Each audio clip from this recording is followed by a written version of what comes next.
G'day humans, Chris Stead here from Finder, and today I'm reviewing the Valve Index VR headset. Now this is a particularly interesting piece of tech because Valve is also a part owner of the Vive premium headset range, so they're kind of competitors. Now this headset actually came out in June 2019. I'm reviewing it in September 2021, so over 2 years later, just on the back of the HTC Vive Pro 2 being released. Now the question is, does this piece of tech still hold up in 2021? Let's find out. The Valve Index sits at the premium end of the VR headset space, or the VR wired headset space. It's still kind of hard to come by in Australia, but you can find it as either a single headset by itself, or you can also get it as the full kit. Now I've seen the full kit go up for sale around $1,900 at places like EB Games. So it's quite an investment, and you still may have to get a gaming laptop or an upgrade to your desktop PC in order to run the games at the end of that as well. In terms of the raw specs, you've got the dual lenses inside. They're 1440 by 1600 pixels, which, you know, if you wanted to say, you could say they're 1.5K each. It's got 144 megahertz refresh rate, or hertz refresh rate, and you can get 170 degrees horizontal and 104 degrees vertical field of view in it. So even though it's 2 years old now, that's still pretty damn good for this day and age. And it'll probably be beaten by the PSVR 2 when that comes out in 2022. And the HTC Vive Pro 2 does beat it, but these specs are still pretty impressive. Now, and everything else with the headset is more or less what we've experienced with the Vive Pro 2. So they use the same base stations. It uses the Steam VR operating system. The only other big difference is with the controllers, which I'll go into in a little bit more detail in a sec, because these are a significantly positive feature for the Valve Index. Now I should warn you before you get started on your VR adventure, if you haven't done it before, setup is quite a pain, and it's no better with the Valve Index than it is with the Vive range or many of the other ones that I've used in the past as well. You're still looking at having to set the base stations up at certain heights. You're still going to need a stack load of power points to plug in your base stations, charge your controllers, plug in the headset itself, plug in your laptop, all of that stuff. You're going to dive into the Steam operating system, the VR operating system, to do your kind of room scale setup. That actually works quite well, but there's still, like I've done this a number of times now, and I still come across bugs and weird glitches and things that I haven't come across in the past. It's just simply a pain.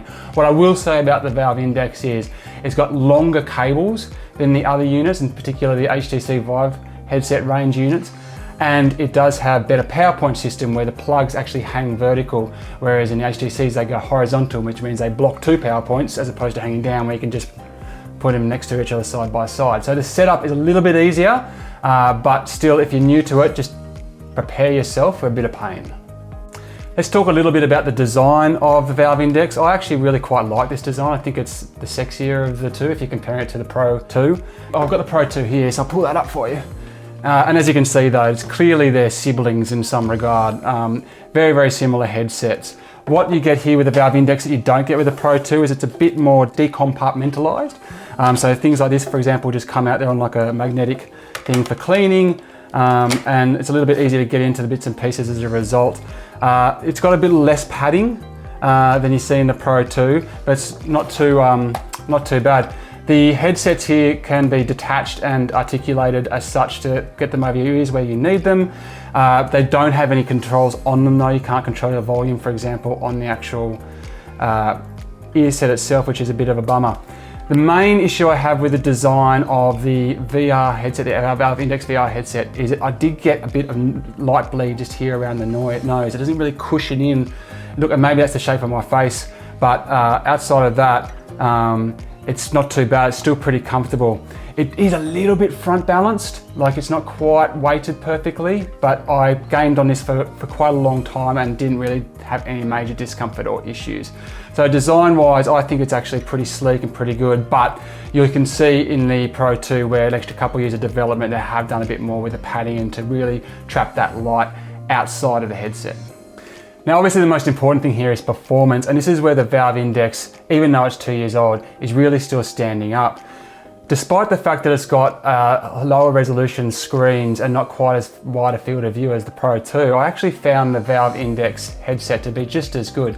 When you compare high quality games like Half-Life, Alex or Moss between the two games, you can't notice the difference. There's no screen door effect on this that we saw in those earlier headsets and in the, I guess, less powerful headsets from earlier on in the VR revival. So you don't get that problem with the performance at all. In fact, the only place where I really saw any major performance issues with this was with the tracking. I found that the tracking just dropped out a little bit more. For example, sometimes the controller, I'd be holding a gun in a game, for example, and the controller would suddenly just be floating down by my body and had kind of wigged out a little bit. And a few times that just started to lose exactly where the floor was, and all of a sudden I'd be standing like, 3 feet above the floor or 3 feet under the floor. So a few little things like that, which I didn't notice when I was using the Pro 2, that I did notice on the Valve Index. A couple of times I had to reset the room scale and redo my area to kind of fix that problem. So that's the one part of the performance that could have been better. But if you're talking about the raw visual experience, then that is really, really quite good. You are getting a high-end experience here with the Valve Index. Audio, look, it's not as deep and as rich as I've seen elsewhere, but they are detachable. You can just put on your own gaming headsets if you want to, and that's the way I would go if I was using this, if you really want that immersive sound experience. But Valve Index performance-wise is a winner. Where the Valve Index really shines though, is with its very, very cool controllers. These have been kind of called knuckles over the years.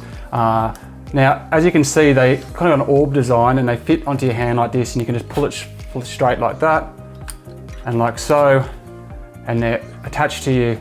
Now on here, you've got this thumb pad here, which is very, very precise when you're using it. You got sticks on both sides, you got your buttons here, and under here, this pad here is individual finger tracking, right? So you can actually use your individual fingers in the game. Now this is actually really cool. And on top of this, it's got an 8-hour battery life, and you still got your 6 degrees of freedom as well. So all round, these are some great controllers. I've seen a couple of people online complain about them just not having the things in the right place, buttons in the right place, making it a little bit awkward. I did not have that experience at all. I found them actually really, really cool to use. The biggest problem is probably that the software isn't around to really make strong use of it. And that's where these controllers kind of don't reach their actual peak of usability, because you need games to play them, right? But on games like Rocking Legend, for example, which is a Guitar Hero style game, you could actually play individual notes with your fingers as you were strumming. So that's really cool. And it's even just fun just in the game, just playing around with it. Enemies would come rushing at me and I'd flip them the bird before they came, when you've got the individual fingers, so you can actually do that. So the controllers are definitely a good reason to think about the Valve Index, because they do offer experiences that you can't get elsewhere at the moment. So is the Valve Index still worth considering in 2021? Look, if you're looking for a premium headset, I reckon this is still very much in the conversation. The visual experience and the performance is really quite excellent, and despite a few annoying dropouts, I had a heck of a lot of fun with this. There is new tech coming on the horizon, namely inbuilt tracking in the actual headset itself, which we have seen with the Vive Focus 3, and hopefully we might see that with the PlayStation VR 2 headset when that comes out. But that's still pie in the sky at this moment for the consumer premium VR headsets. I had a lot of fun with these Valve Index, and if you're looking for a premium VR solution but you don't want to outlay for the Vive Pro 2, which is about $400 to $500 more expensive than this, I don't think you're going to lose out too much. The visuals look great, the controllers are super immersive, it's well worth considering. Now jump onto the finder.com.au website to read my full review, and until next time, see you later.